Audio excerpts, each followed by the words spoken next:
Shalom Bapak Ibu dan Saudara sekalian yang dikasihi Tuhan. Puji nama Tuhan. Pada pagi hari ini kita boleh berkumpul dan kita boleh mau beribadah bersama-sama. Kita mau memuji Tuhan. Kita mau mengucap syukur untuk semua kebaikan Tuhan di dalam kehidupan kita. Mari kita mempersiapkan hati, mempersiapkan diri, kita akan memasuki ibadah kita pada pagi hari ini. Di dalam Wahyu pasal yang ke-19 ayat 6 sampai dengan ayat yang ke-8. Pada akhir zaman, pada perjamuan kawin anak domba, akan terdengar suara himpunan orang besar, suara himpunan besar orang banyak, seperti desau air bah, seperti deru guruh yang hebat. Mereka berseru-seru haleluya, karena Tuhan kita yang Maha Kuasa telah menjadi Raja. Marilah kita bersukacita dan bersorak-sorai dan memuliakan Dia. Bapak Ibu yang dikasihi Tuhan, mari kita memasuki ibadah kita pada pagi hari ini. Biarlah pujian kita naik ke hadapan Tuhan. Seperti suara desau air bah, seperti deru guruh yang hebat. Dengan segenap hati, dengan sukacita kita mau menyembah Tuhan. Kita mau meninggikan Dia yang kasih setianya tidak pernah gagal.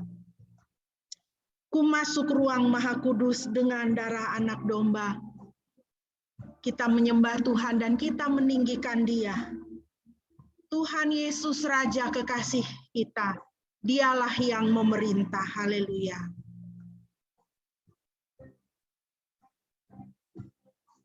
Ku masuk ruang Maha Kudus dengan darah anak domba. Ku masuk dengan hati tulus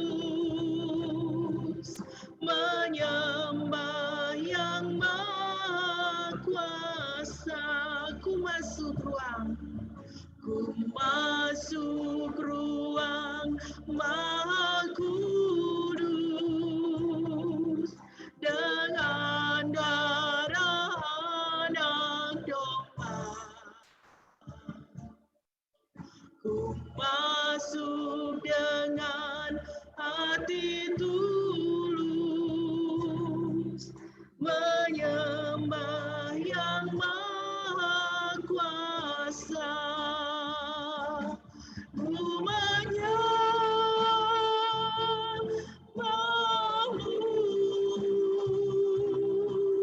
ku sembahmu,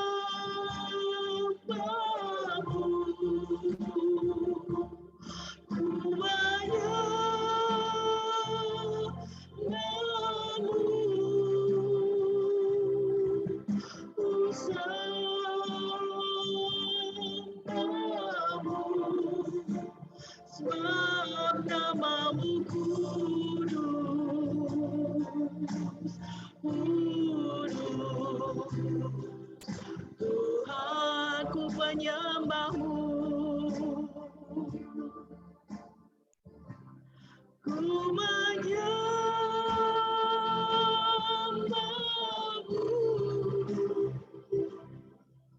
ku sembahmu,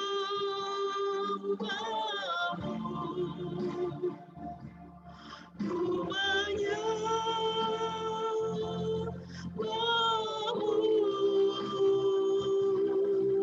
ku sembahmu,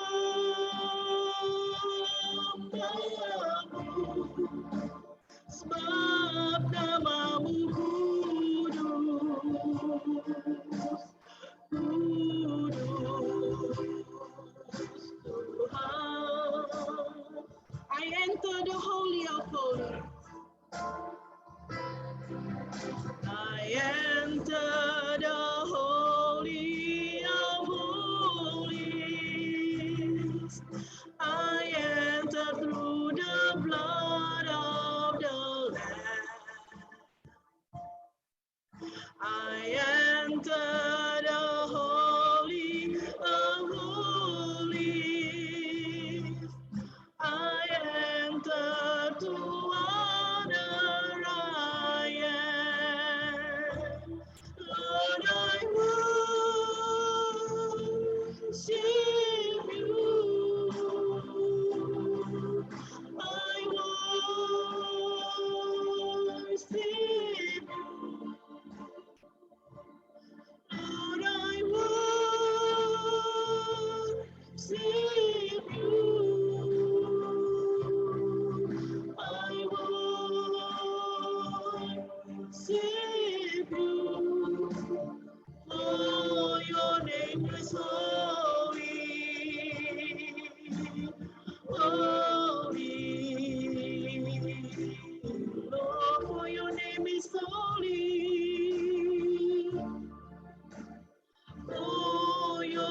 namamu kudus,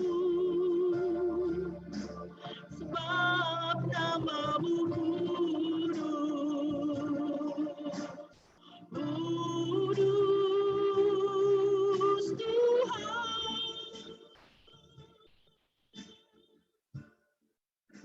Haleluya.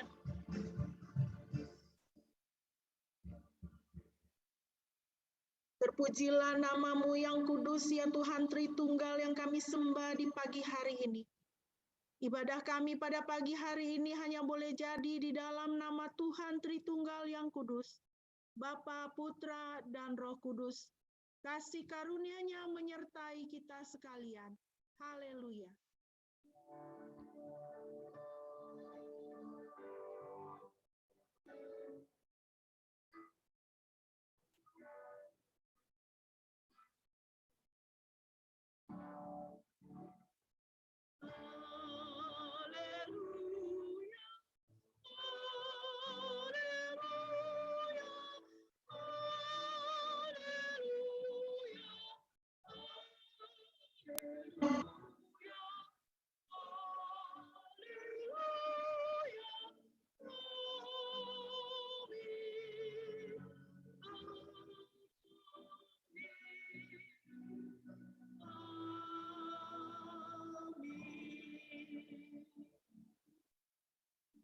Firman Tuhan yang menjadi landasan kita pada terambil dari Amsal 18 ayat 10. Amsal 18 ayat 10, demikian firman Tuhan. Nama Tuhan adalah menara yang kuat. Kesanalah orang benar berlari, dan ia menjadi selamat. Puji nama Tuhan. Bapak Ibu yang dikasihi Tuhan, berbahagialah kita dalam hidup kita yang senantiasa mengandalkan nama Tuhan. Karena firman Tuhan mengatakan bahwa nama Tuhan adalah menara yang kuat.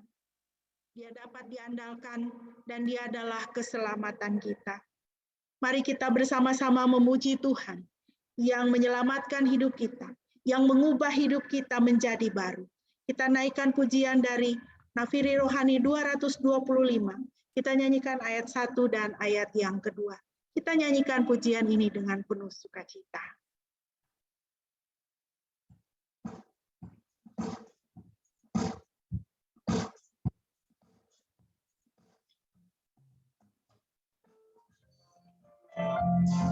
Amin.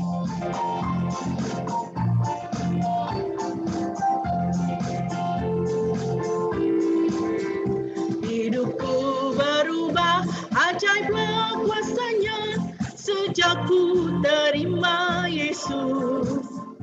Ada terang dalam hidup dan pengharapan, sejak ku terima Yesus. Sejak ku terima Yesus. Sejak ku terima Yesus.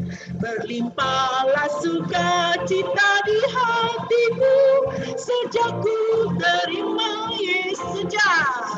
Sejak ku terima Yesus, sejak ku terima Yesus, berlimpahlah sukacita di hatiku, sejak ku terima Yesus. Ayat yang kedua.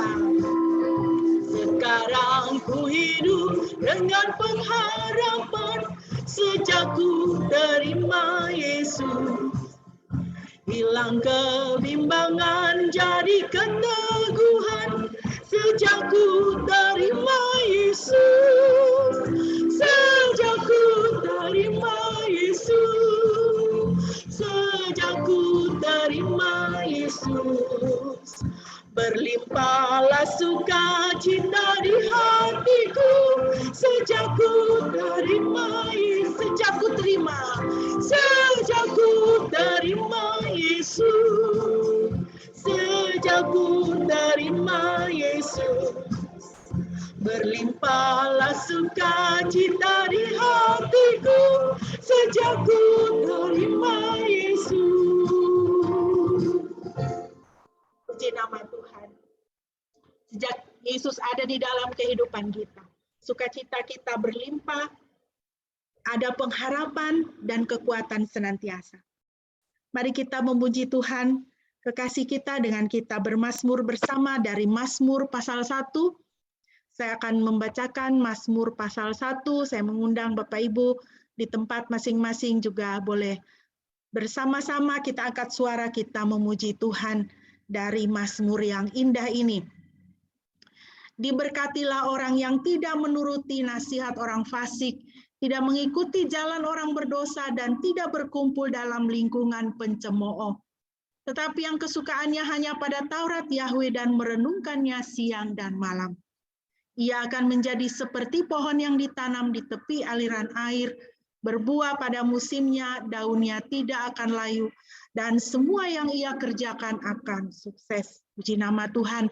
Tidak demikian dengan orang fasik. Mereka seperti sekam yang ditiup angin. Oleh sebab itu orang fasik tidak dapat bertahan dalam penghakiman.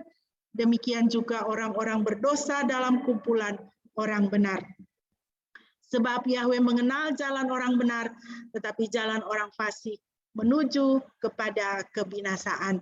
Puji nama Tuhan untuk firman Tuhan yang indah ini, untuk nyanyian firman Tuhan yang indah ini. Diberkatilah kita yang kesukaan kita adalah pada Taurat Tuhan dan merenungkan siang dan malam.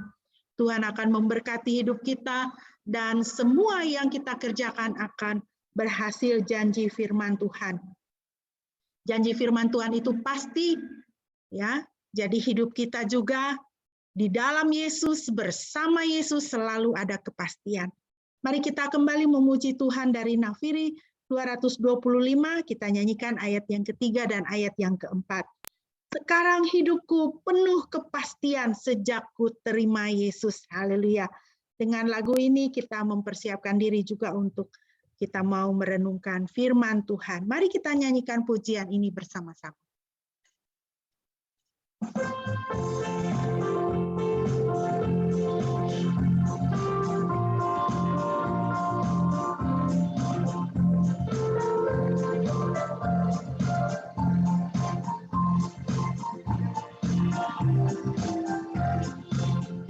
Sekarang hidupku penuh kepastian sejak ku terima Yesus.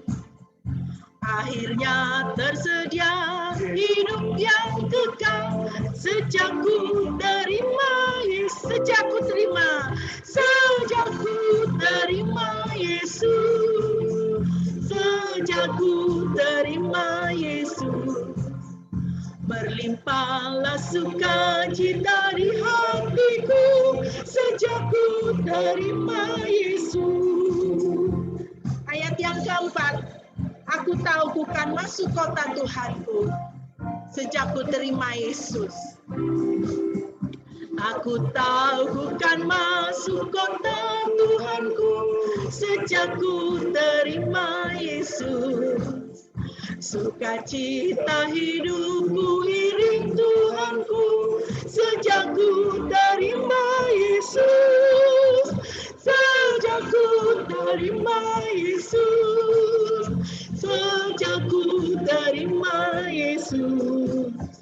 Berlimpahlah sukacita di hatiku sejak ku terima Yesus. Sejak ku terima Yesus. Sejak ku terima Yesus. Berlimpahlah sukacita di hatiku sejak ku terima Yesus. Amin. Doa dan pemberitaan firman Tuhan akan disampaikan oleh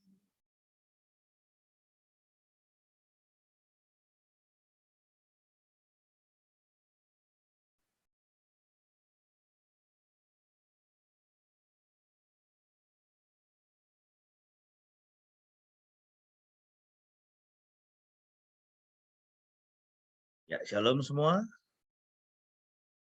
Selamat pagi. Kita akan membaca dan merenungkan firman Tuhan. Mari kita bersatu di dalam doa. Tuhan, terima kasih untuk pagi ini. Kami bersyukur untuk hari yang baru, hari Sabat, hari perhentian yang Tuhan sediakan, hari yang cerah. Dan saat ini kami rindu lagi untuk mendengar kebenaran firman-Mu yang boleh mengisi kehidupan kami supaya kami menjadi orang-orang yang bijaksana dan dapat menjalani kehidupan ini dengan penuh berkat-berkat Tuhan.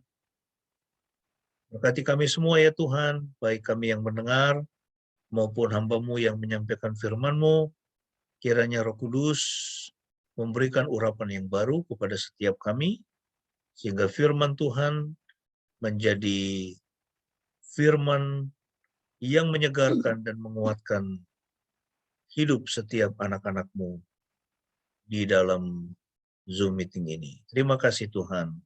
Dalam nama Tuhan Yesus, kami serahkan waktu ini. Amin. Ya, shalom semua. Pada pagi ini kita kembali akan meneruskan ya topik yang minggu lalu sudah disampaikan oleh Ibu Pendeta, dan pada pagi ini saya akan meneruskan sesi yang kedua. Jadi kalau jemaat ingat minggu lalu ya, Ibu Pendeta menjelaskan mengenai kekudusan ya, bagaimana mencapainya dari sini ya, konsep kekudusan ya, bagaimana kita bisa menjadi orang-orang yang kudus ya, dan ada 3 hal yang penting yang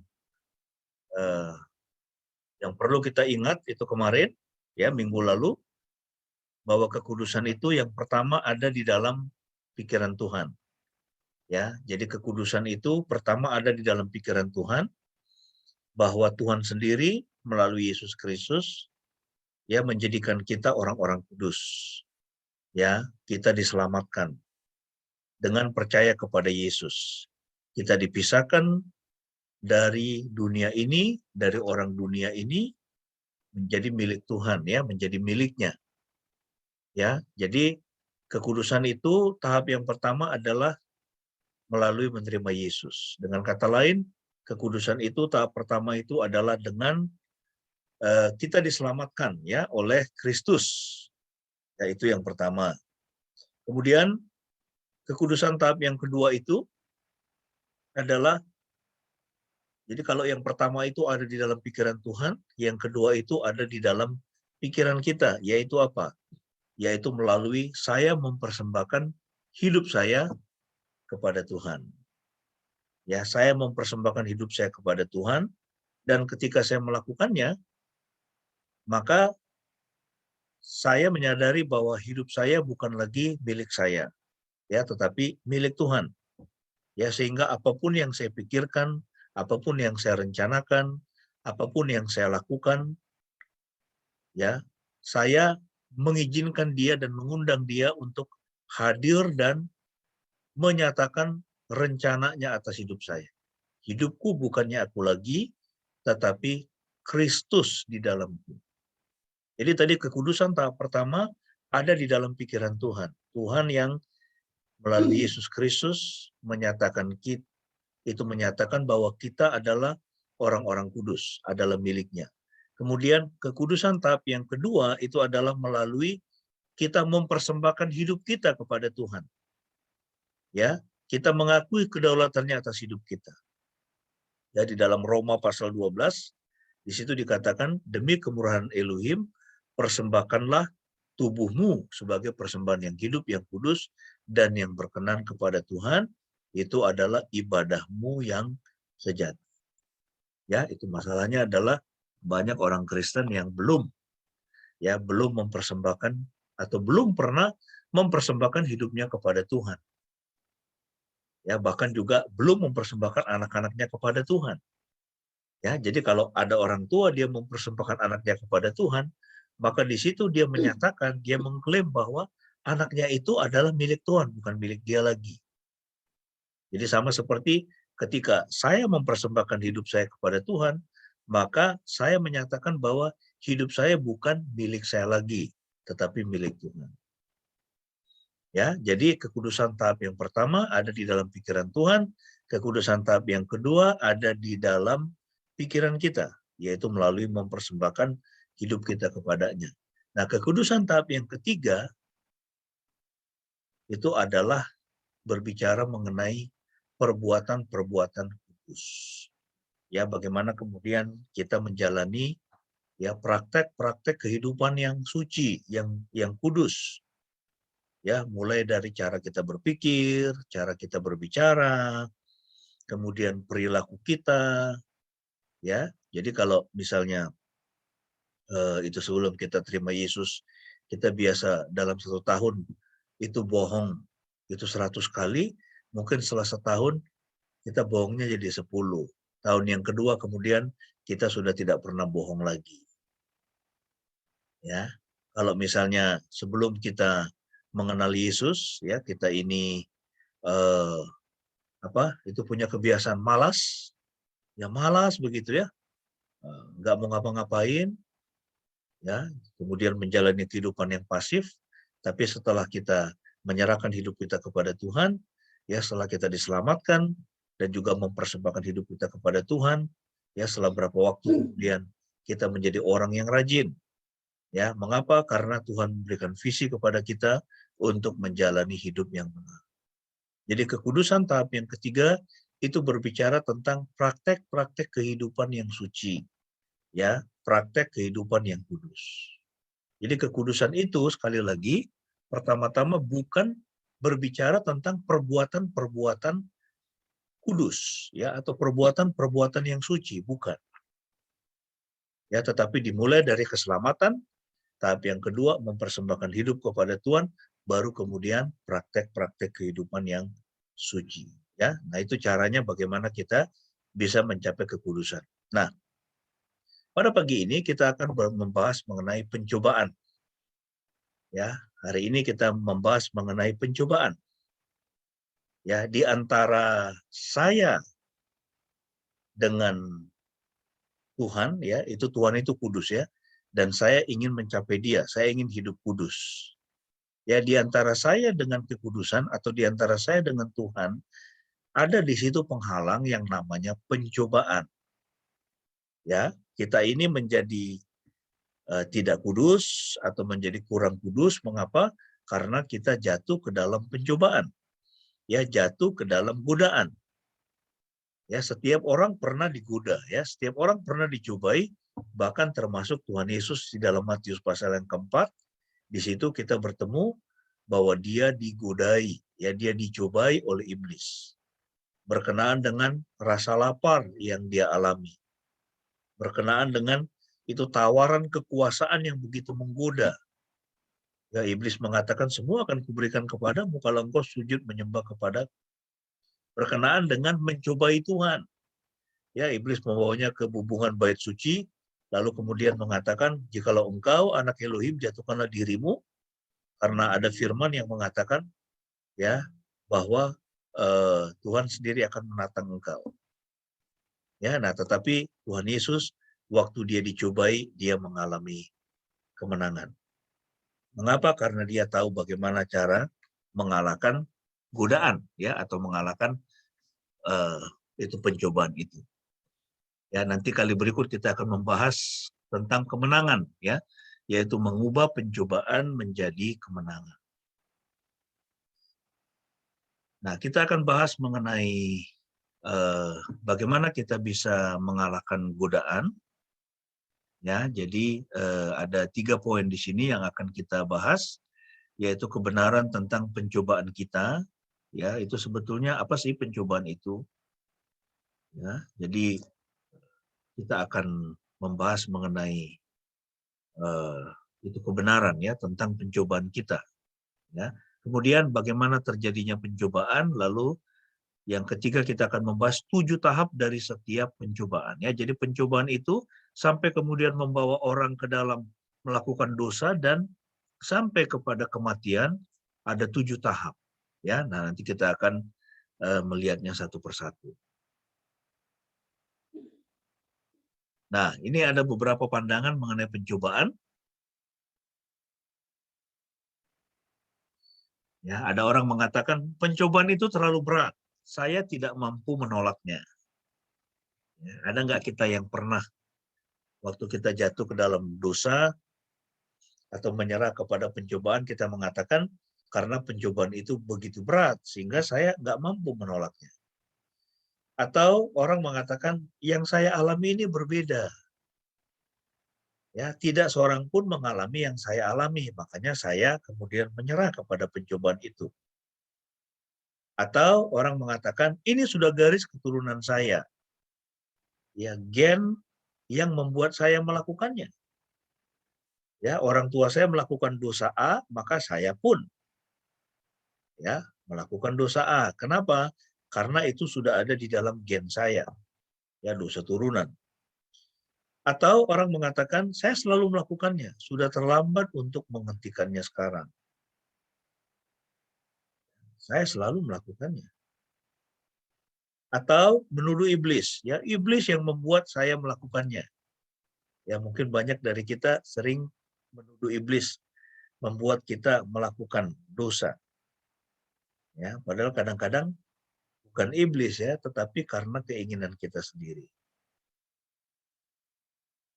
Atau mengatakan saya tidak khawatir terhadap pencobaan, saya terlalu kuat. Ya. Apakah ada di antara kita yang merasa bahwa kita begitu kuat sehingga kita tidak mungkin jatuh ke dalam dosa? Ini bukan kesalahan saya dicobai melampaui kemampuan saya. Saya dicobai melampaui kemampuan saya. Benarkah kita akan pernah dicobai atau dicobai melampaui kemampuan saya? Apa kata Alkitab mengenai hal ini? Nanti kita akan lihat. Saya telah mendoakan pencobaan itu, tetapi tidak bisa menghentikan juga. Saya telah mendoakan pencobaan itu, tetapi tidak bisa berhenti juga. Atau menyalahkan Tuhan ya. Jadi kalau tadi menyalahkan iblis, ini orang ini menyalahkan Tuhan. Ini kesalahan Tuhan. Dia kan tahu kalau saya terlalu lemah. Atau orang yang kemudian bersikap apatis. Sudahlah, tidak ada orang yang sempurna. Ya, nah ini itu pandangan tentang pencobaan. Ya, berbagai macam ya argumentasi orang mengenai pencobaan. Nah, kita lihat ini ada beberapa kalimat-kalimat yang ini kata-kata mutiara ya dari anak-anak Tuhan. Ya, Erwin Lutzer dia mengatakan pencobaan bukanlah dosa. Ia adalah sebuah panggilan untuk berperang. Ya, pencobaan bukan dosa. Tetapi pencobaan itu adalah panggilan untuk saya berperang. William Shakespeare, pencobaan adalah iblis di sikuku. Di sisiku ya, bukan di sikuku. Di sisiku ya, pencobaan itu iblis di sampingku, kira-kira begitu. Atau Martin Luther mengatakan pencobaanku telah menjadi masters in divinity-ku. Ya, jadi Martin Luther dia melihatnya secara positif ya, orang yang itu terbiasa menghadapi pencobaan dan menang, maka kemudian dia menjadi seorang master in divinity. Ya, jadi dia punya pemahaman tentang Tuhan yang lebih baik ya, karena dia menang menghadapi pencobaan. Nah, sekarang kita melihat poin yang pertama ya, kebenaran tentang pencobaan Anda. Nah, kita akan membaca 1 Korintus 10 ayat 12-13 ya. Apakah di situ ada Eli? Eli kalau ada minta tolong baca ayat ini Eli.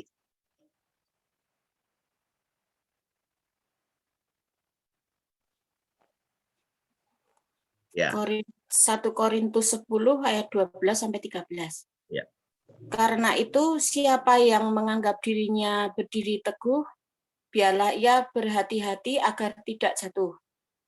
Pencobaan yang kamu alami adalah pencobaan biasa bagi manusia. Elohim itu setia. Dia tidak akan membiarkan kamu dicobai melebihi kekuatanmu. Sebaliknya, Sebaliknya saat pencobaan itu datang, dia akan membuatkan jalan keluar supaya kamu dapat menanggungnya. Oke, terima kasih Eli ya. Nah,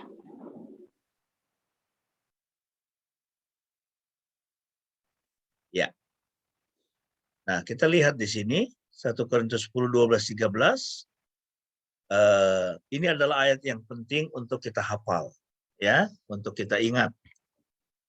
Ya, di sini penulis ini surat Korintus ya, Rasul Paulus, dia berkata kepada jemaat Korintus, ya, siapa yang menganggap dirinya berdiri teguh, biarlah ia berhati-hati agar tidak jatuh.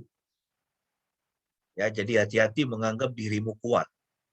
Ya, kalau kita melihat di dalam teks ini, yaitu salah satu dia berbicara tentang bangsa Israel. Ya, bangsa Israel itu ada sekitar 2 juta orang yang keluar dari Mesir. Ya, 2 juta orang yang keluar dari Mesir, kemudian 40 tahun mengembara di padang gurun. Dan kalau kita membaca sejarahnya mereka, ya, semua keturunan yang keluar dari Mesir, semua itu mati di padang gurun, hanya 2 orang saja yang berhasil masuk ke tanah perjanjian. Ya, ada yang tahu siapa? Ya, itulah Yosua dan Kaleb. Ya, jadi Yosua dan Kaleb. Yaitu selebihnya semua mati di padang gurun. Ya, termasuk Musa sendiri Tuhan tidak izinkan masuk ke tanah perjanjian. Ya, nah itu sebuah pembelajaran bagi kita bahwa ya pencobaan itu sesuatu yang serius ya, harus dipandang sebagai hal yang serius. Dosa harus dipandang sebagai hal yang serius. Ya, kita tidak boleh menganggap diri kita ini kuat. Ya, makanya di sini nasihat firman Tuhan mengatakan, siapa yang menganggap dirinya teguh, hati-hati. Ya, hati-hati agar tidak jatuh. Jadi kita mesti hati-hati supaya kita tidak jatuh ke dalam pencobaan. Tapi kemudian Rasul Paulus di dalam ayat ini dia mengatakan, pencobaan yang kamu alami adalah pencobaan biasa bagi manusia. Ya. Jadi walaupun pencobaan itu sesuatu yang sedemikian serius dan bisa fatal, yang mengakibatkan hanya 2 orang dari 2 jutaan orang yang keluar dari Mesir yang bisa masuk ke tanah perjanjian, tetapi dalam bagian ini Rasul Paulus mengatakan pencobaan yang kamu alami itu adalah pencobaan yang biasa bagi manusia. Itu bukan sesuatu yang luar biasa. Kenapa? Ya, dia mengatakan karena Tuhan itu setia, Elohim itu setia. Dia tidak akan membiarkan kamu dicobai melebihi kekuatanmu. Jadi antara saya dengan kekudusan itu ada pencobaan. Tapi kemudian antara saya dengan pencobaan itu ada Tuhan. Ada Tuhan yang setia dan dia akan, ya di dalam kesetiaannya, dia tidak akan pernah membiarkan kita dicobai melebihi kekuatan kita. Dengan kata lain, setiap orang yang terhubung dengan Tuhan, ya setiap orang yang mengenal Tuhan secara pribadi dan ya dia mengandalkan Tuhan dalam hidupnya, maka kebenaran ini berlaku buat dia.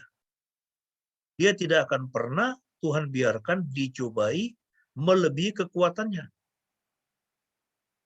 Jadi kalau misalnya ada orang yang kemudian misalnya sampai bunuh diri, sampai kemudian dia menjadi gila atau depresi, atau mengalami skizofrenia, itu artinya apa? Orang itu tidak terhubung dengan Tuhan. Ya. Dulu ada tetangga kami, ya di waktu saya masih tinggal di Ireda. Siapa itu namanya itu? Murni atau siapa ya?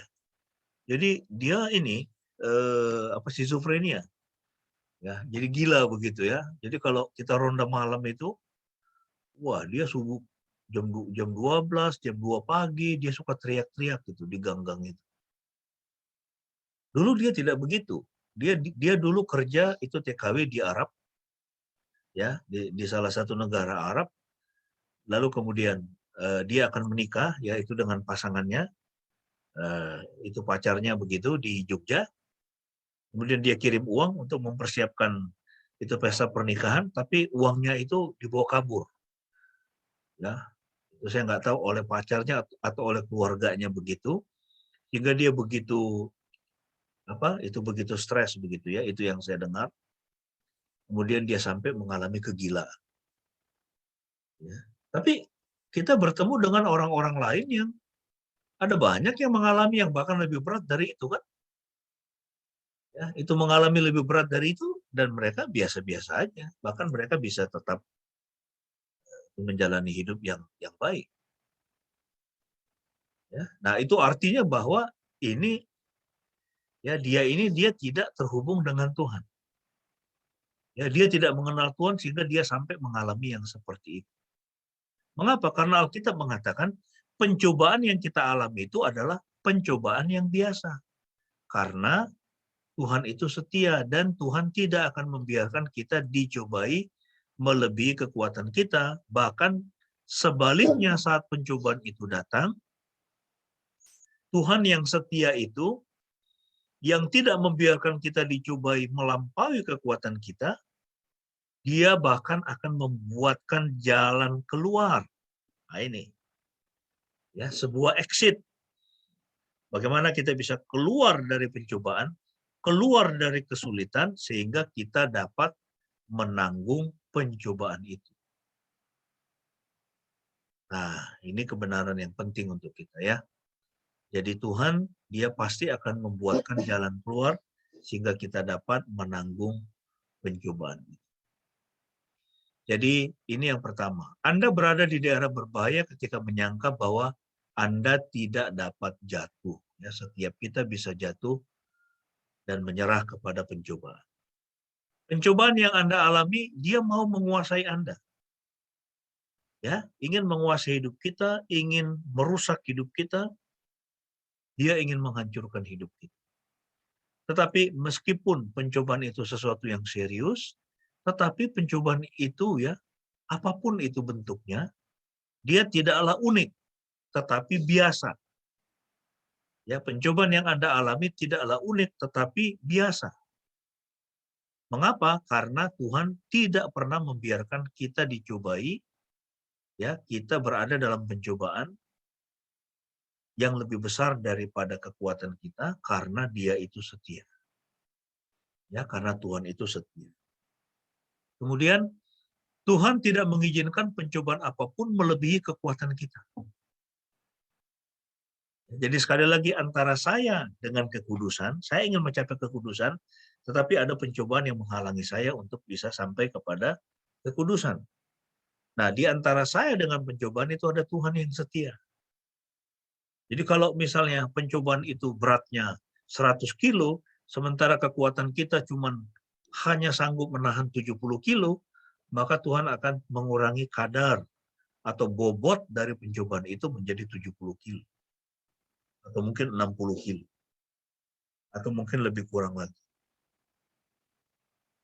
Ya, jadi Tuhan di dalam kesetiaannya tidak akan membiarkan ada seseorang yang dia hanya sanggup menanggung beban pencobaan 70 kilo, tapi dia kemudian dicobai sampai 100 kilo, bahkan sampai 150 kilo. Ya, itu tidak mungkin. Ya, Tuhan itu dia setia. Jadi apapun kondisi yang kita alami saat ini, kesulitan apapun yang kita alami saat ini, kita mesti ingat bahwa Tuhan itu dia setia dan dia tidak akan membiarkan kita dicobai melampaui kekuatan kita, dan bahkan ketika kita mengalami pencobaan, Tuhan itu dia selalu apa? Dia selalu memberikan jalan keluar. Ya, itu dalam bahasa aslinya dipakai kata ekbasis. Ekbasis itu gambarannya itu adalah celah di pegunungan. Jadi seperti ada sekelompok tentara sedang dikejar musuh, kemudian mereka lari, mereka masuk ke dalam celah-celah pegunungan, mereka masih belum bisa melihat jalan keluarnya, exitnya. Ya, tapi mereka masuk saja terus.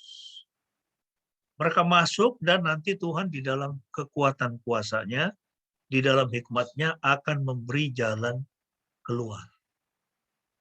Ya, makanya jangan pernah menyerah. Ya, waktu kita menghadapi ujian, Ya, waktu kita menghadapi kesulitan. Ya, jangan pernah menyerah, jangan pernah berputus asa. Begitu ya Tiara ya. Yang baru ujian ini. Ya, dia sekarang sedang di perjalanan menuju ke Jakarta baliknya dan mereka mengikuti ibadah kita dari mobil. Ya, jadi Tuhan selalu memberi jalan keluar. Jadi tidak perlu khawatir ya. Nanti saya akan kuliah di mana ya? Saya akan masuk perguruan tinggi mana ya? Ya, itu percaya kepada Tuhan. Serahkan semua kekhawatiranmu kepadanya. Ya, serahkan semua kekhawatiranmu. Dia akan bertindak. Ya, nah jadi ini para orang tua juga ya itu perlu untuk mengingatkan anak-anak supaya jangan khawatir, santai saja.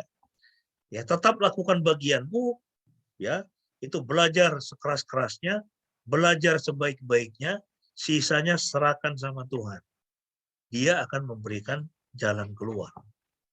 Dia akan memberikan tempat yang terbaik ya, universitas yang terbaik ya untuk anak-anak kita. Jadi ini, dalam pencobaan Tuhan selalu memberikan jalan keluar, ya. Maknanya itu Tuhan selalu membatasi setiap pencobaan sehingga Anda dapat menanggungnya. Nah ini, ya Tuhan akan membatasi pencobaan itu sehingga kita dapat menanggung pencobaan itu. Pencobaan sudah pasti akan memencet bel pintu rumah Anda, tetapi salahmu sendiri jika engkau memintanya masuk untuk makan malam.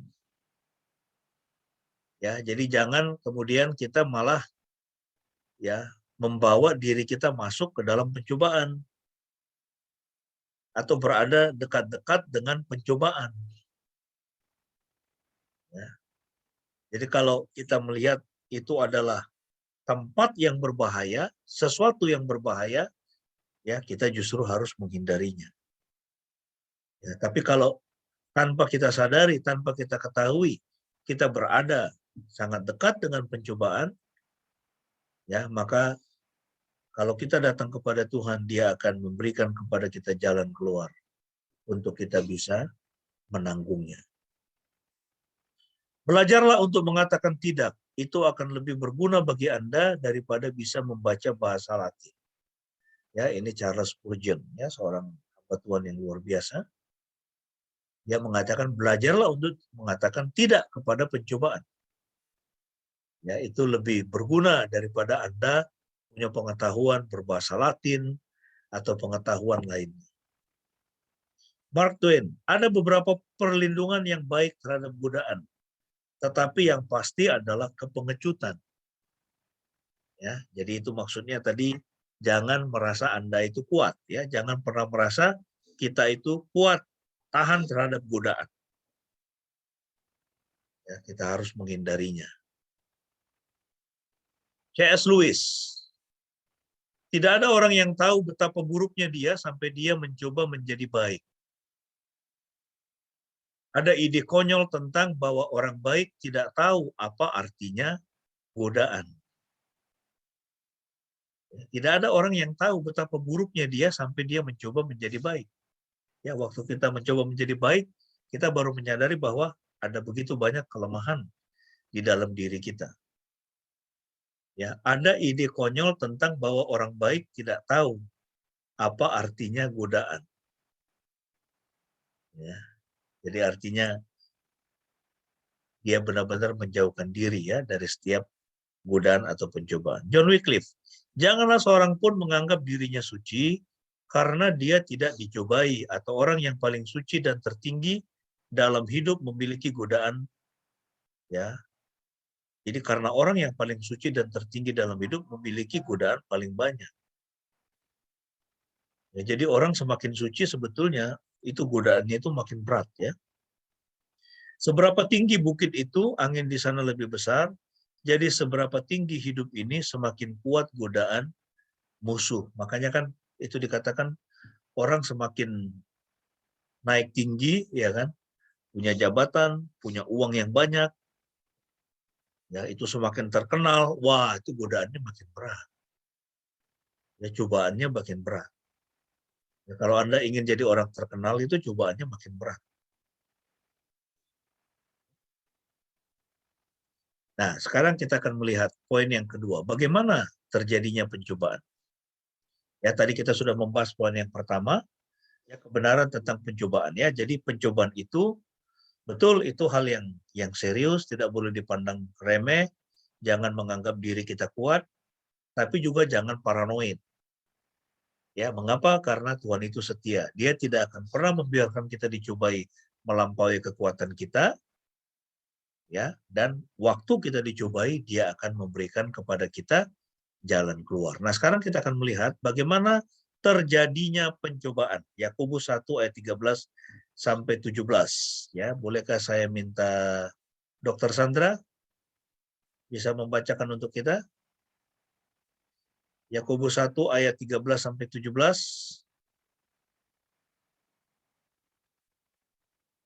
Dr. Sandra ada di situ?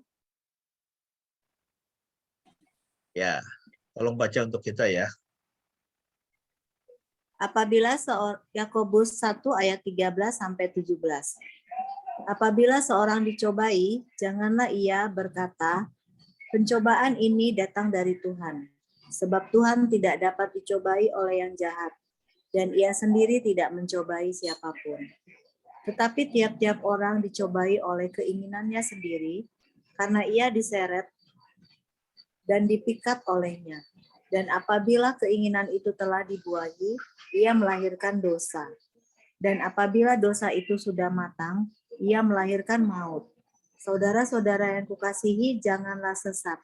Setiap pemberian yang baik dan setiap anugerah yang sempurna datangnya dari atas, diturunkan dari Bapa segala terang. Padanya tidak ada perubahan atau bayangan karena pertukaran. Ya, terima kasih.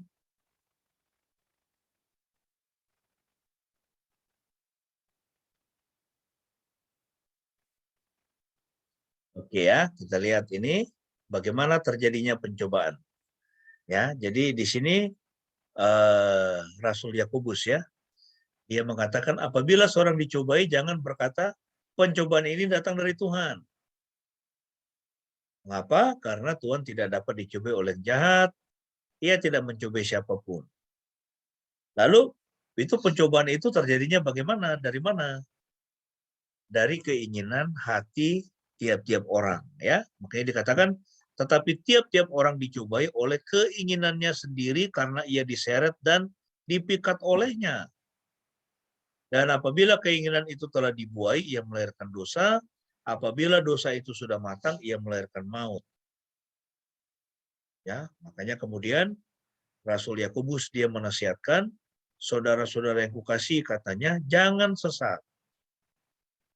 Setiap pemberian yang baik dan anugerah yang sempurna datang dari atas, diturunkan dari Bapa segala terang, padanya tidak ada perubahan atau bayangan karena pertukaran. Ya, jadi artinya bahwa Tuhan itu hanya tahu memberi yang baik. Dia hanya ingin memberi yang baik kepada kita. Ya, Tuhan itu tidak punya agenda di dalam dirinya memberi yang buruk, memberi yang jelek kepada anak-anaknya. Ya, ini sama seperti ini semua orang tua ya, yang di dalam ibadah Zoom ini, ya kita orang tua pasti kita ingin memberi yang baik, memberi yang terbaik kepada anak-anak kita, benar nggak? Ya makanya itu itu Bu Debi atau sampai jauh-jauh dari Jakarta bawa anaknya Tiara untuk cari cari sekolah, ya sampai ke Jogja, gitu, untuk keluar duit. Ya, ingin memberikan yang terbaik kepada anak-anaknya, ya ingin memberi yang terbaik kepada Tiara. Jadi ini semua kita juga di sini kita seperti Tuhan, kita selalu ingin memberi yang baik ya kepada anak-anak kita. Nah, kita lihat. Yang pertama, Tuhan tidak pernah menjadi sumber dari pencobaan yang jahat. Apabila seorang dicobai, janganlah ia berkata, pencobaan ini datang dari Tuhan. Sebab Tuhan tidak dapat dicobai oleh yang jahat, dan ia sendiri tidak mencobai siapapun. Ya, Tuhan tidak mencobai. Jadi maksudnya apa? Tuhan menguji, ya, Tuhan menguji Abraham. Menguji kesetiaannya, apakah dia lebih setia, lebih loyal kepada Tuhan atau kepada itu keluarganya, kepada Ishak. Itu adalah ujian. Ya, supaya dia naik tingkat. Ya, untuk melihat seberapa dia komitmen itu dengan Tuhan. Tapi kalau berbicara tentang pencobaan, pencobaan itu tujuannya apa? Pencobaan itu supaya kita jatuh ke dalam dosa. Tuhan itu tidak ingin untuk kita itu jatuh ke dalam dosa. Ya, tapi Tuhan ingin mendidik kita supaya kita masuk ya ke dalam pengalaman-pengalaman yang lebih dalam dengan Dia, dan juga supaya tingkatan iman kita dan pengenalan kita kepadanya semakin meningkat. Ya, karena dunia ini itu banyak sekali merusak anak-anak Tuhan untuk tidak lagi terhubung dengan Tuhan. Contohnya apa ya? Coba lihat di Amerika, di Inggris, orang-orang pada demo itu. Mendemo apa? The Supreme Court of US.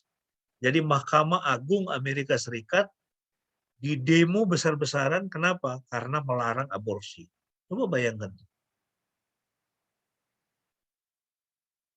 Ya, orang banyak ya itu yang kelompok-kelompok pro aborsi itu.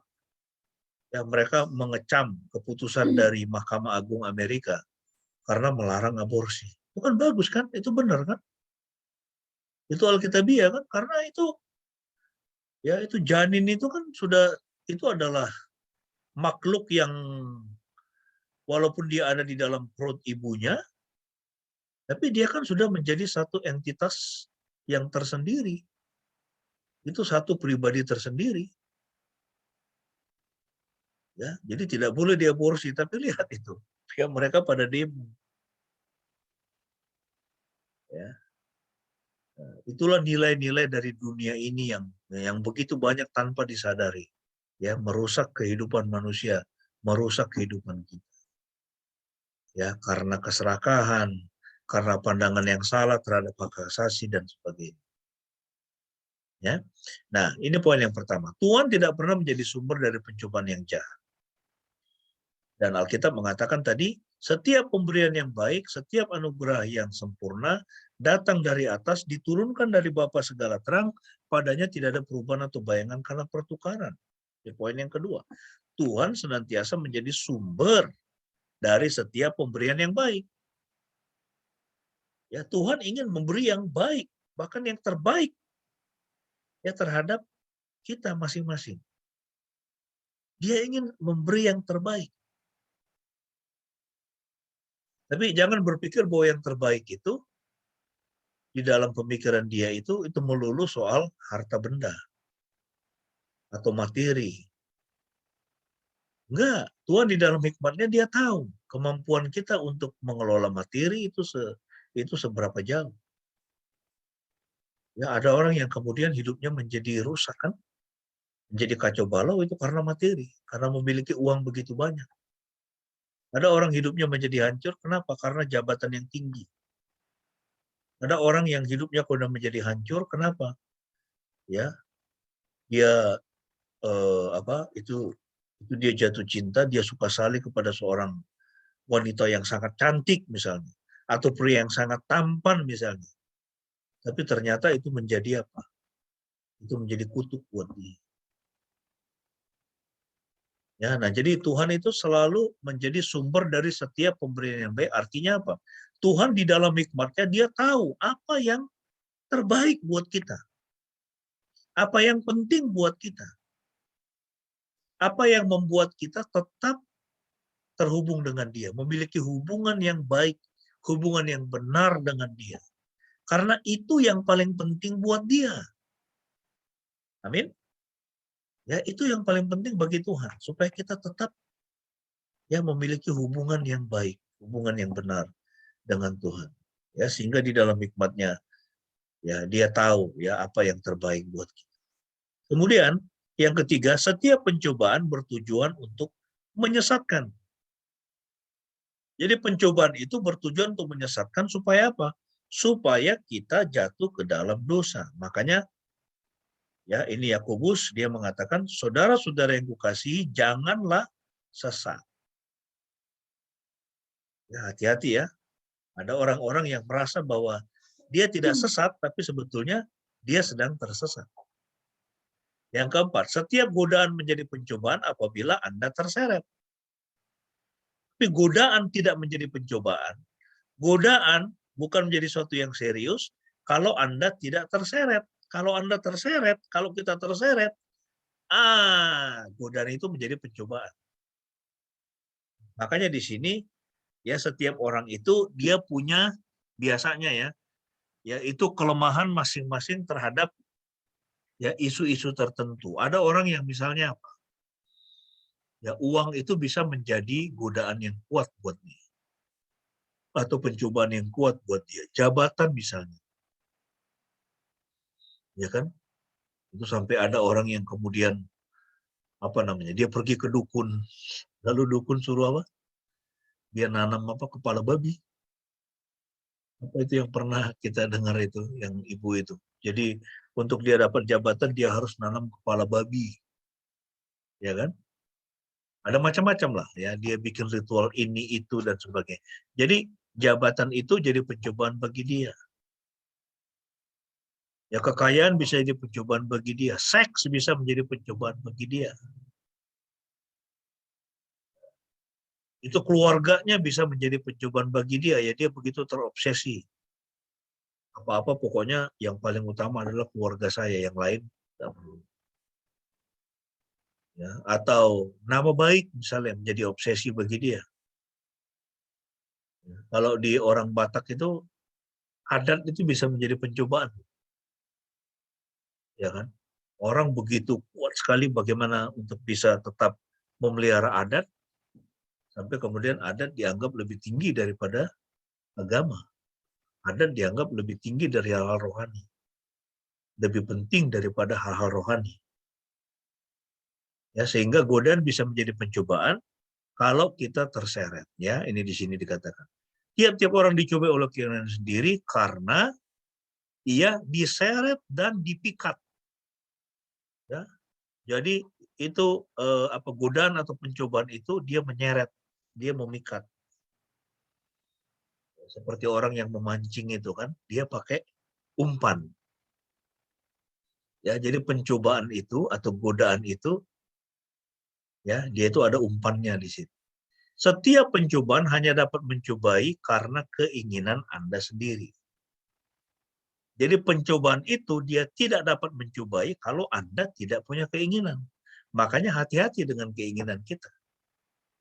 Keinginan ingin cepat kaya. Nah, keinginan ingin cepat lulus. Lalu kemudian apa? Dia pergi ke tukang pembuatan skripsi. Apalagi keinginan apa? Ya, keinginan cepat kaya, keinginan akan kemewahan. Keinginan untuk mendapatkan jabatan yang tinggi. Nah, itu semua adalah pencobaan yang dapat mencobai kalau ada keinginan di situ. Kalau nggak ada keinginan, ya nggak masalah. Iya kan? Ini di sekitar kita ada apa saja jenis pencobaan, jenis godaan. Ya, tetapi dia tidak dapat mencobai kalau kita tidak punya keinginan. Jadi diseret, kemudian ada keinginan. Ya, tahu orang diseret, lalu kemudian karena dia ada keinginan, nah itu bahaya itu. Makanya kita harus benar-benar ya menjaga hati kita di hadapan Tuhan dan berdoa, Tuhan jagalah keinginan saya. Tuhan, saya tundukkan keinginan saya di bawah kehendak. Itu kan Tuhan Yesus kan? Waktu dia berdoa di Taman Getsemani, dia mengatakan apa? Bapak, kalau boleh cawan ini lalu daripadaku. Aku tidak perlu untuk meminumnya. Itu cawan penderitaan. Cawan murka Tuhan. Karena itu sesuatu yang sangat menyakitkan. Ya. Jadi Yesus di dalam kemanusiaannya dia menyadari bahwa ini sesuatu yang sangat berat untuk saya tanggung. Tapi kemudian dia mengatakan apa? Tetapi jangan kehendakku, ya Bapa, tetapi kehendak-Mu yang jadi. Dan ternyata apa? Bapa mengatakan tidak bisa. Tidak ada jalan lain bagi keselamatan. Tidak ada jalan lain bagi pengampunan dosa. Ya, engkau harus pergi ke atas kayu salib dan mati di situ untuk menebus dosa manusia. Dan Yesus sudah mengatakan, jangan kehendakku, tapi kehendak-Mu ya Bapa. Dan dia menyerah terhadap kehendak Bapa. Ya, dia harus pergi ke itu kayu salib. Ya, dia mengorbankan keinginannya sendiri. Dia rela menderita supaya kita semua bisa mendapatkan hidup yang ya itulah anugerahnya untuk kita. Nah, yang keenam, setiap pencobaan adalah tipu muslihat untuk apa? Memikat. Diseret ada keinginan, kemudian itu ada pikatan. Ya, jadi pencobaan itu pasti sesuatu yang apa? Yang akan terasa manis kan? Ya, dia akan terasa enak. Ya, dia sepertinya berguna. Tetapi sesungguhnya itu adalah tipu muslihat untuk memikat ya, itu sama seperti kita lihat sekarang ini. Hari-hari kan orang ditipu sana sini. Investasi bodong. Apa? Binary option lah, stock fusion lah, apa lagi ya, itu banyak sekali, gampang sekali. Kenapa? Iming-imingnya apa? Selalu kan gitu. Iming-imingannya investasi yang menguntungkan. Kamu dalam 1 bulan atau setahun kamu bisa dapat sekian puluh %. Ya, atau ada juga dukun ya untuk apa? Yang dikatakan dia punya kemampuan untuk menggandakan uang. Itu kenapa dia tidak pakai sendiri aja itu? Ya, nah, itu semua adalah pikatan. Semua adalah tipu muslihat. Nah, kalau kita tidak punya keinginan, ya, keinginan apa? Cepat kaya. Keinginan itu cara yang mudah untuk dapat duit banyak. Ya, maka itu bahaya sekali ya. Kita gampang terseret karena pencobaan itu memikat kita. Ya, terus manggil-manggil kita. Manggil-manggil kita. Makanya sekarang kita lihat kan, entah di Instagram lah, di Facebook lah, di mana lah itu. Investasi. Ada aja orang yang apa? Yang mau menanam uangnya. Ya, iya. Jangankan yang begitu, ini kita aja kambing ini, wah banyak sekali teman-teman mau invest. Saya bilang tunggu dulu, saya bilang. Ya ini tunggu dulu. Jadi itu banyak sekali saya menolak. Jangan dulu. Ini harus kita pahami benar ini, soal perkambingan ini. Ya, karena saya tidak mau menipu kamu. Nanti kamu menyesal uangmu. Itu setiap waktu loh. Itu teman-teman datang ke Jogja, aku invest lah. Ini berapa kambing kayak begitu. Saya bilang tunggu dulu. Ini bukannya kita tidak mau untuk menjadi berkat, bukan, tapi kita menjaga. Ya, ini kita menjaga uang orang. Ya, kita ini menjaga kepercayaan. Itu masalah integritas. Kita masih hati-hati di sini. Ya, setiap pencobaan adalah tipu muslihat untuk memikatnya. Makanya dikatakan di sini, dan apabila keinginan itu telah dibuahi, ia melahirkan dosa. Dan apabila dosa itu sudah matang, ia melahirkan maut. Setiap pencobaan hanya memiliki satu tujuan utama, yaitu agar Anda berbuat dosa. Makanya Tuhan tidak pernah mencobai siapapun. Karena Tuhan tidak ingin orang jatuh ke dalam dosa. Ya. Tapi kalau iblis dan juga keinginan kita sendiri selalu menyeret kita untuk apa? Berbuat dosa. Kalau iblis, dia senang kalau kita jatuh ke dalam dosa, bahkan hidup di dalam dosa. Makanya tidak hanya keinginan kita, tapi iblis pun dia mencobai. Adam dan Hawa jatuh ke dalam dosa kan karena ada iblis di situ kan. Ya, jadi setiap pencobaan hanya memiliki satu tujuan utama, yaitu agar kita berbuat dosa. Dan Tuhan tidak mau kita jatuh ke dalam dosa. Makanya ya Yakobus benar sekali. Ya, Tuhan tidak pernah mencobai siapapun. Dia hanya ingin memberi yang baik kepada kita. Tidak ada kejahatan yang tidak menawarkan rangsangan. Dosa mencobaimu dengan hadiah yang ia tawarkan. Ya, tidak ada kejahatan yang tidak menawarkan rangsangan. Dosa mencobaimu dengan hadiah yang ia tawarkan. Makanya kan orang jatuh ke dalam dosa itu kan karena apa? Hadiah yang ia tawarkan. Hidup yang nyaman, uang yang banyak, istri yang cantik, suami yang tampan, jabatan tinggi. Ya udah kamu pergi aja ke Gunung Kawi. Gitu, lakukan ritual ini itu.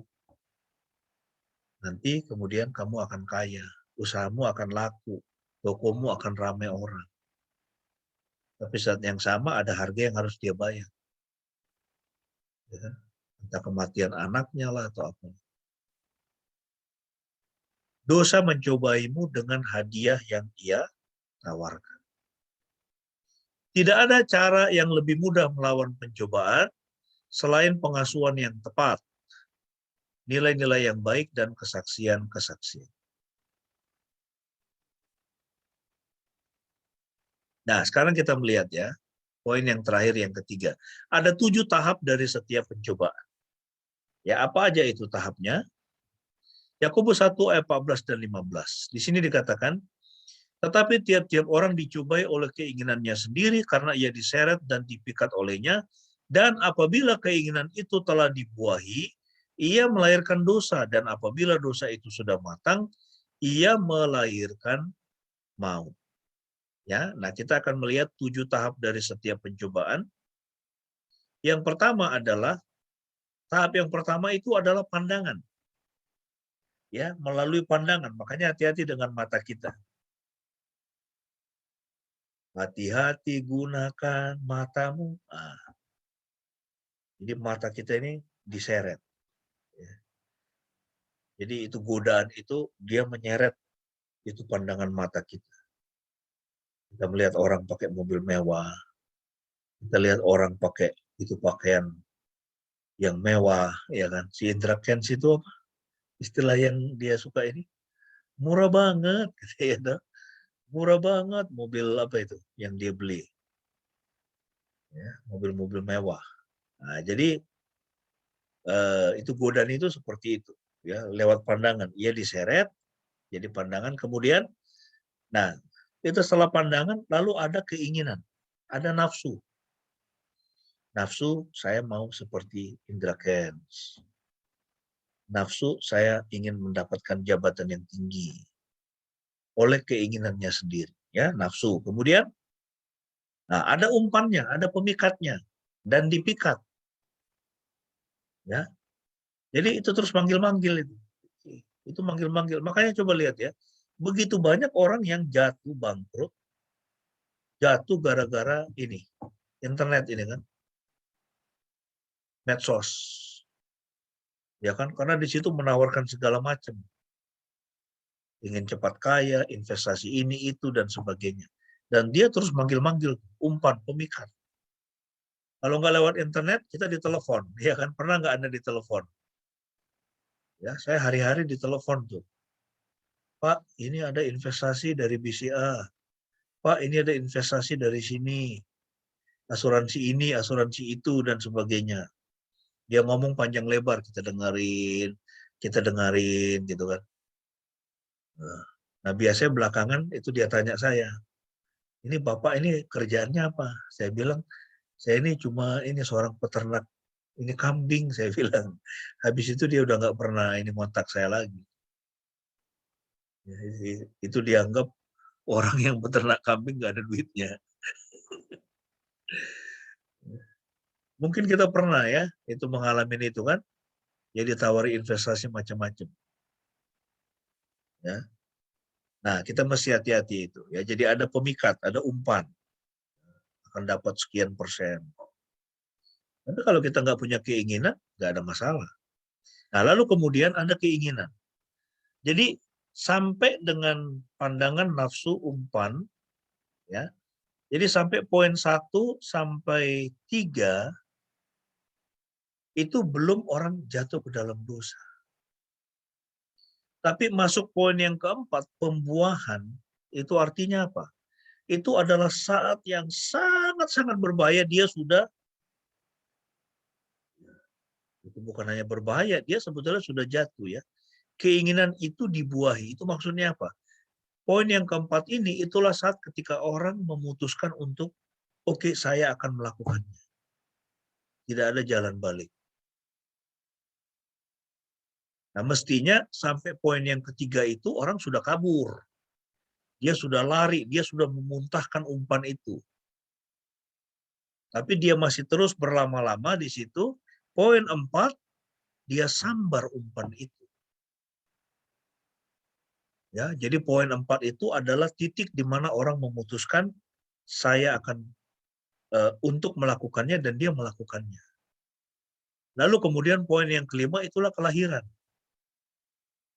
Ya, jadi dia sudah ada di dalam dosa. Dia sudah jatuh ke dalam dosa, melahirkan dosa. Lalu kemudian dosa itu sudah bertumbuh, dia sudah merasakan dampak dari dosanya itu, ya toh? Seperti kemudian misalnya kayak Indra Kents itu, dia udah masuk penjara begitu kan. Jadi dosa itu sudah matang. Dosa itu sudah memberikan dampak, efek terhadap dirinya dan diri banyak orang yang dia rugikan. Kemudian dosa itu melahirkan kematian atau maut. Ya, jadi inilah 7 tahap orang jatuh ke dalam dosa. Tahap pertama, kedua, dan yang ketiga itu dia belum jatuh ke dalam dosa. Dia baru begitu digoda oleh cobaan. Tapi poin yang keempat itulah titik di mana dia sudah jatuh ke dalam dosa. Ya, keinginan itu sudah dibuahi. Itulah saat ketika Hawa, dia ambil buah itu, kemudian dia masukkan ke mulutnya dan dia kunyah. Itu poin yang keempat. Kemudian dia lahir, melahirkan dosa, dia masih rasa enak itu. Wah, buahnya enak nih. Tapi kemudian dosa itu sudah bertumbuh. Dia mulai muncul rasa takut. Makanya Adam dan Hawa nggak berani. Ketika Tuhan ada datang ke Taman Eden, mereka nggak berani, sembunyi. Ya, lalu kemudian mereka diusir dari Taman Eden, kematian atau maut. Ya, kiranya ini memberikan gambaran yang gampang ya, jelas bagi kita. Jadi tahap yang pertama itu adalah pandangan. Ini seperti ikan ini. Dia lihat apa di situ? Cacing, umpan. Ya, dia lihat itu umpan itu. Wah. Jadi orang baru melemparkan umpan, umpannya dilihat oleh cacing. Oleh ikan. Kemudian dia lihat, wah ini kok kayaknya umpannya enak nih.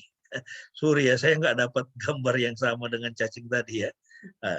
Terus ya dengan cacing tadi umpan ya, umpan cacing. Jadi ini umpannya agak beda. Tapi ya itu, ya ini ikan itu dia lihat umpannya. Wah, enak nih. Ya ada keinginan. Wah kalau saya makan ini pasti enak banget nih ya. Nah, kemudian, nah umpannya manggil-manggil, ayo sini, ayo, ayo, ayo ke sini. Ayo investasi di Binari, ayo investasi di Tokfusion, ayo investasi di apa itu di tempat yang lain ya misalnya. Ya, dia panggil-panggil ya. Nah kemudian pembuahan. Nah inilah pembuahan ketika dia sudah memutuskan untuk saya akan makan itu. Ya dan dia melakukannya, dia makan, ya tapi dia belum merasakan kaitnya. Lalu dia mulai merasakan kaitnya, dia bertumbuh, dia mulai merasa sakit.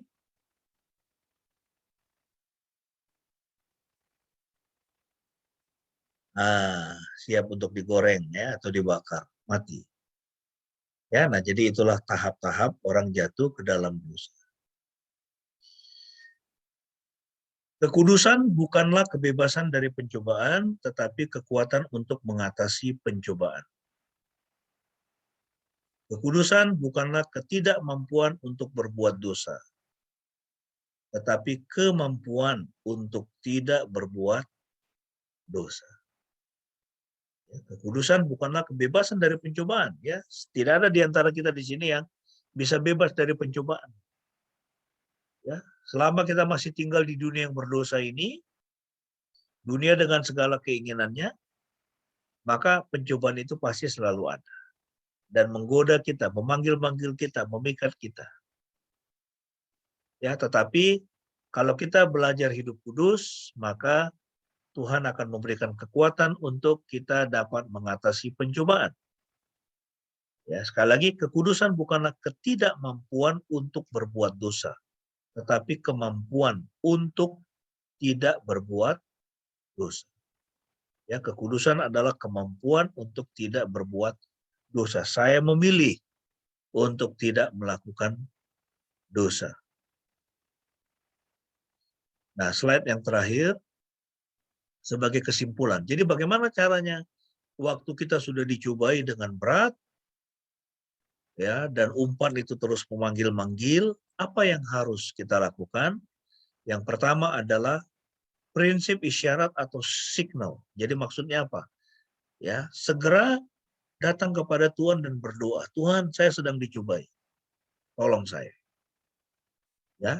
Jadi itu segera datang kepada Tuhan, berdoa, minta pertolongan dari Tuhan. Ya, karena kita sedang dicobai supaya kita tidak jatuh ke dalam dosa. Yang kedua, prinsip memuntahkan segera. Jadi kalau sudah sempat itu masuk ke dalam mulut kita, tapi belum kita kunyah dan itu belum itu tali pancingnya itu ya, itu pancing, itu mata pancingnya itu belum itu menempel di ini, itu segera muntahkan itu, tinggalkan, lari. Ya, kalau di Alkitab siapa itu? Yusuf. Ya, Yusuf dia segera lari meninggalkan istri Potifar karena dia tidak mau jatuh ke dalam dosa. Ya, jadi sebagai penutup sekali lagi, Tuhan mau kita ingin hidup kudus karena Dia adalah Tuhan yang kudus. Tapi kita harus ingat bahwa di antara kita dengan Tuhan dan Tuhan yang kudus yang ingin kita hidup kudus, ya, di antara kita dengan kekudusan ada pencobaan. Ya, dan tadi kita sudah belajar ada 7 tahap dari pencobaan itu. Ya. Nah, tapi ingatlah bahwa tidak ada seorang pun yang dicobai melampaui kekuatan. Pencobaan itu tidak pernah lebih besar daripada kekuatan kita untuk menanggung. Mengapa? Karena antara saya dengan pencobaan itu ada Tuhan, dan Tuhan Dia akan membatasi. Sehingga pencobaan itu tidak pernah bisa lebih besar, ya, lebih berat daripada kekuatan kita untuk menanggungnya.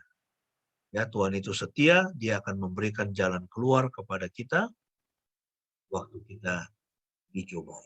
Ya, kiranya firman ini boleh menjadi berkat dan menolong kita untuk semakin dewasa di dalam Tuhan. Mari kita tunduk kepala dan berdoa sambil kita menaikkan doa syafaat. Tuhan, terima kasih atas firman-Mu. Kami boleh belajar mengenai pencobaan. Engkau mau kami semua hidup di dalam kekudusan. Karena tanpa kekudusan kami tidak bisa melihat Tuhan. Tanpa kekudusan maka kami akan mengalami hambatan untuk mengalami berkat-berkat-Mu yang sedemikian besar. Ya Tuhan, meteraikanlah firman-Mu. Jadikan kami anak-anak-Mu menjadi orang-orang yang berkemenangan ketika menghadapi pencobaan. Sehingga hidup kami boleh diberkati dan menjadi berkat bagi orang lain. Tuhan, saat ini kami mau berdoa bagi bangsa dan negara kami, kiranya Tuhan memberkati agar bangsa kami boleh menjadi bangsa yang besar, tapi juga bangsa yang hidup takut akan Engkau. Berkatilah pemerintah kami dari pusat sampai daerah, berkatilah semua dalam usaha untuk mensejahterakan rakyat dan melayani masyarakat. Kami berdoa Tuhan, berkati bangsa-bangsa di dunia. Saat ini ada begitu banyak negara-negara yang mengalami krisis pangan, krisis energi, krisis kemanusiaan. Kami berdoa buat Sri Lanka, begitu banyak orang yang kehilangan pekerjaan, negaranya bangkrut. Juga ada beberapa negara di Afrika dan di Amerika Latin. Kiranya Tuhan Engkau menolong. Kami mendoakan perdamaian antara Rusia, Ukraina. Kiranya Tuhan mencurahkan roh perdamaian antara kedua bangsa dan bangsa-bangsa lain yang terlibat dalam perseteruan ini. Kami berdoa Tuhan untuk keluarga kami masing-masing, Tuhan berkati, supaya keluarga kami boleh menjadi keluarga yang takut akan Engkau, menjadi keluarga yang diberkati oleh Tuhan. Kami berdoa buat semua anak-anak kami. Dalam masa-masa ujian, Tuhan berkati mereka, dan juga yang sedang mencari tempat untuk studi lanjut. Mungkin ada yang di SD atau SMP atau SMA, bahkan di perguruan tinggi. Tuhan buka jalan bagi semua anak-anak kami. Terima kasih Tuhan Yesus. Kami bersyukur untuk apa yang Tuhan sudah lakukan dalam hidup kami. Terima kasih Tuhan atas pekerjaan yang Kau beri. Tuhan tambah-tambahkan setiap kami di dalam pekerjaan kami, supaya pekerjaan kami menjadi berkat bagi banyak orang. Berkati orang-orang tua kami dalam masa tua mereka, supaya mereka benar-benar menikmati damai sejahtera, sukacita, dan kesehatan dalam masa tua mereka. Terpujilah nama-Mu ya Bapa. Kami alaskan doa ini dengan doa Bapa kami seperti yang Tuhan Yesus sudah ajarkan pada kami. Mari kita naikkan bersama-sama. Bapa kami yang di surga, dikuduskanlah nama-Mu, datanglah kerajaan-Mu, jadilah kehendak-Mu di bumi seperti di surga. Berikanlah kami pada hari ini makanan kami yang secukupnya, dan ampunilah kami akan kesalahan kami, seperti kami juga mengampuni orang yang bersalah kepada kami, dan janganlah membawa kami ke dalam pencobaan, tapi lepaslah kami pada yang jahat. Karena Engkau yang punya kerajaan dan kuasa dan kemuliaan sampai selama-lamanya. Amin. Tuhan Yesus memberkati.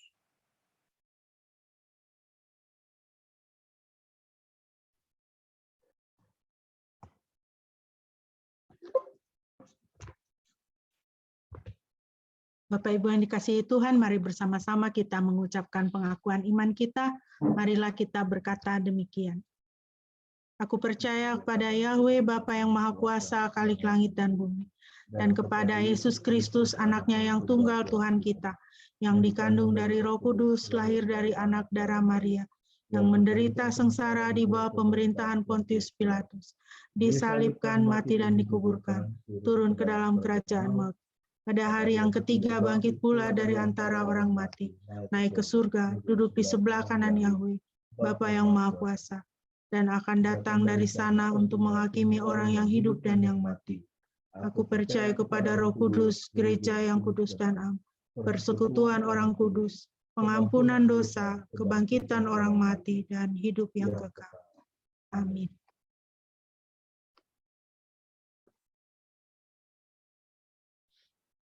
Bapak Ibu yang dikasihi Tuhan, kita akan mengakhiri ibadah kita pada pagi hari ini.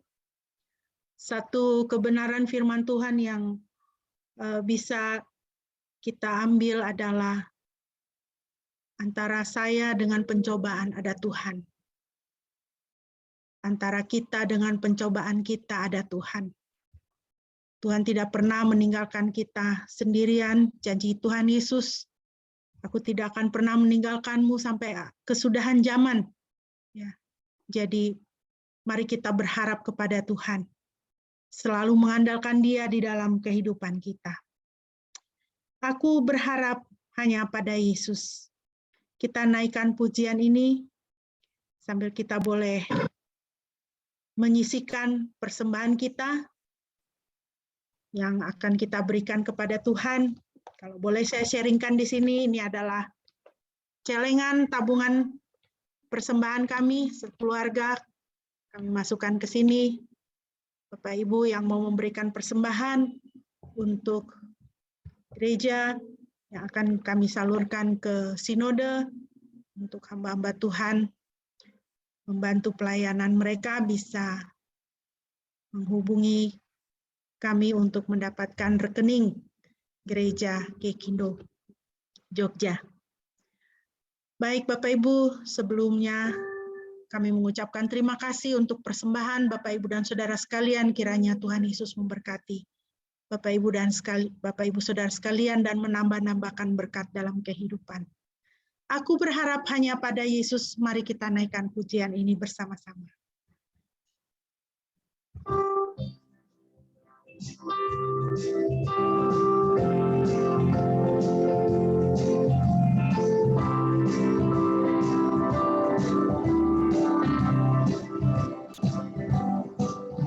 Aku berharap hanya pada Yesus yang mati untuk dosaku. Ia memimpin jalanku selalu. Aku berharap padanya. Pada Yesusku berharap. Ia juru selamatku. Penghiburanku hanya padanya. Aku berharap padanya. Ia beserta denganku selalu, dan angkat bila ku jatuh. Dalam susah berat, ingat pada Tuhan. Aku berharap padanya, pada Yesus. Pada Yesusku berharap. Ia juru selamatku. Penghiburanku hanya padanya. Aku berharap padanya, pada Yesus. Pada Yesusku berharap. Ia juru selamatku. Penghiburanku hanya padanya. Aku berharap padanya.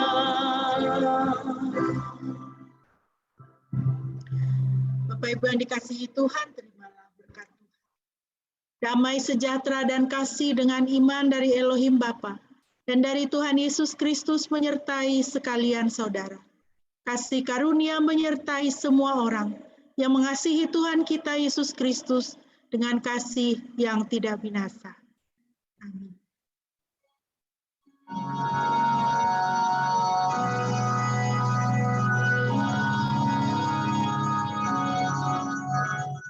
Pujilah semesta, sumber segala kurnia, surga dan bumi puji Tuhan.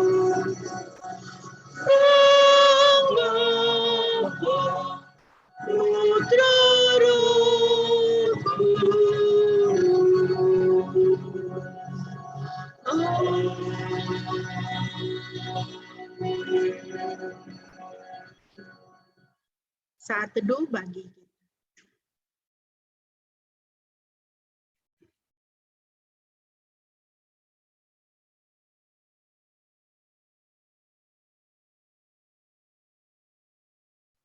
Amin. Demikian Bapak Ibu yang dikasihi Tuhan, ibadah kita pagi hari ini telah selesai. Shalom untuk kita semuanya.